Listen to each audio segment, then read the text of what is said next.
Good evening বন্ধুরা, Rumpa's healthy food চ্যানেলে সব দিনের মতো আজও সবাইকে স্বাগত।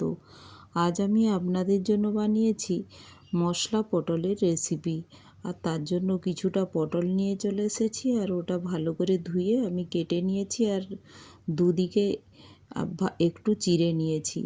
আর কড়াই বসিয়ে দিয়েছি, কড়াইয়ের মধ্যে তেল দিয়ে তার উপরে দিয়ে দিলাম পটলগুলো, আর ওর মধ্যে পরিমাণ মতো লবণ হলুদ দিয়ে ভালো করে মিশিয়ে নিয়ে আমি ঢেকে ঢেকে এটা ভেজে নেব। আর মশলা পটল বানানোর জন্য যেসব উপকরণগুলি লাগবে সেগুলো আমি এই সময় ফ্রাই হতে হতে রেডি করে নিচ্ছি। আর দেখুন, ঢেকে আমি এটা প্রায় 2-3 বার নাড়াচাড়া করতে করতে ঢেকে ঢেকে তো পটলটা ভাজা হয়ে গিয়েছে। প্রায় 60-70% ফ্রাই হতে হতে কুক হয়েই যায় পটল। দেখুন কতটা সফট হয়ে গিয়েছে। তো একটি পাত্রে পটলগুলো তুলে নেব। এখন মশলা বানানোর জন্য নিয়েছি কুচানো পেঁয়াজ, টমেটো, কস্তুরি মেথি, ধনেপাতা কুচি, চেরা কাঁচা লঙ্কা, আর নিয়েছি 2 টিস্পুন পোস্ত, সাদা তিল, চারমগজ আর কয়েকটা কিশমিশ দিয়ে আমি এটা বেটে নিয়েছি, ফাইন পেস্ট করে নিয়েছি মশলাটা। এখন গ্যাসের ওভেনে কড়াই বসিয়ে দিলাম, আর ওর মধ্যে দিয়ে দিলাম সর্ষের তেল, ফোড়নে দিয়ে দিলাম জোয়ান আর লঙ্কা।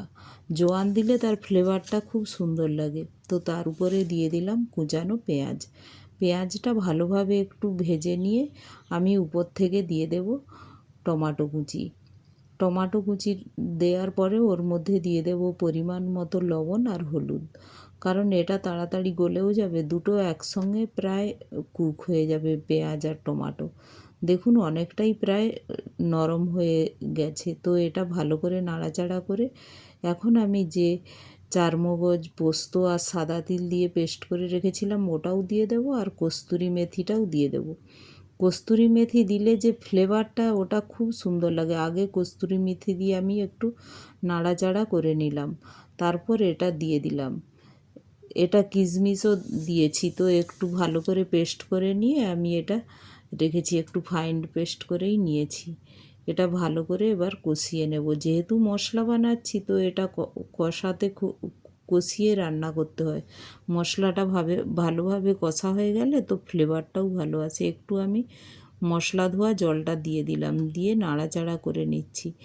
আর এটা একটু নাড়াচাড়া করে আমি এটা ঢেকে একটু কষে নেব মশলাটা ভালো করে। মশলাটা যেহেতু ওই কস্তুরি মেথি আছে তো ওটা ওই মশলার সাথে ফ্রাই হয়ে একটা আলাদা রকমই ফ্লেভার আসে। তো দেখুন এখন আমি এটা ঢাকনাটা খুলে দিয়েছি। তো এখন আমি মশলাটা ভালো করে নেড়ে নিচ্ছি। তো এখন এর উপরে দিয়ে দেব ভাজা পটলগুলো দিয়ে দিলাম, দিয়ে আবার মশলার সাথে ভালো করে নাড়াচাড়া করে একটু কষিয়ে নেব। তো এতে একটু মশলা ধোয়া জলটাও আমি দিয়ে দিলাম, দিয়ে একটু নাড়াচাড়া করে আমি পটলগুলোর সঙ্গে মিশিয়ে নিয়ে একটু ঢেকে আমি এটা মশলার সাথে কষতে দেব। পটলটা একবার ভালো করে কষিয়ে নেব ঢেকে।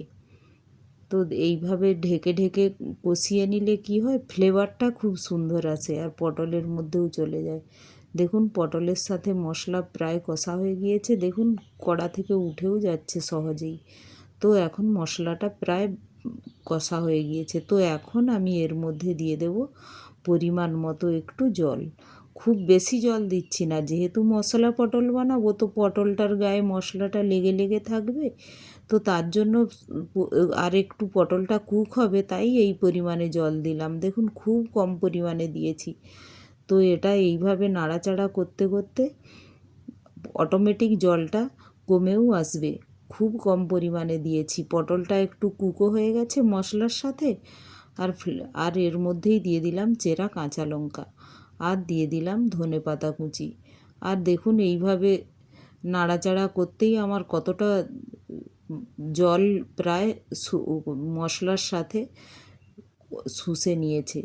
তো এখন আমি এটা নাড়াচাড়া করে আর একটু আমি ঢেকে দেব। যেহেতু চেরা কাঁচা লঙ্কা আর ধনেপাতা দিয়েছি তো একটু ঢেকে 2 মিনিটের মতো আমি জাস্ট কুক করে নিচ্ছি। আর দেখুন জলটা প্রায় কমে গিয়েছে, আর মশলাটা পটলের সাথে লেগে লেগে গিয়েছে। তো এখন আমার রান্নাটা হয়ে গিয়েছে, তো গ্যাসটা আমি বন্ধ করে দেব। আর 2 মিনিট পরে এসেছি, দেখুন কত সুন্দর হয়ে গিয়েছে। আর এটা দেখতেও সুন্দর লাগছে, খেতে কিন্তু সুন্দর লাগে। আপনারা অবশ্যই একবার বাড়িতে বানাবেন, রুটি বা গরম ভাতের সাথে খুব ভালো লাগবে। আর রেসিপিটি যদি ভালো লাগে একটি লাইক, শেয়ার ও সাবস্ক্রাইবও করে দেবেন। Thank you. অবশ্যই কিন্তু একবার বানিয়ে দেখবেন, আর কেমন লাগছে কমেন্ট করে জানাবেন।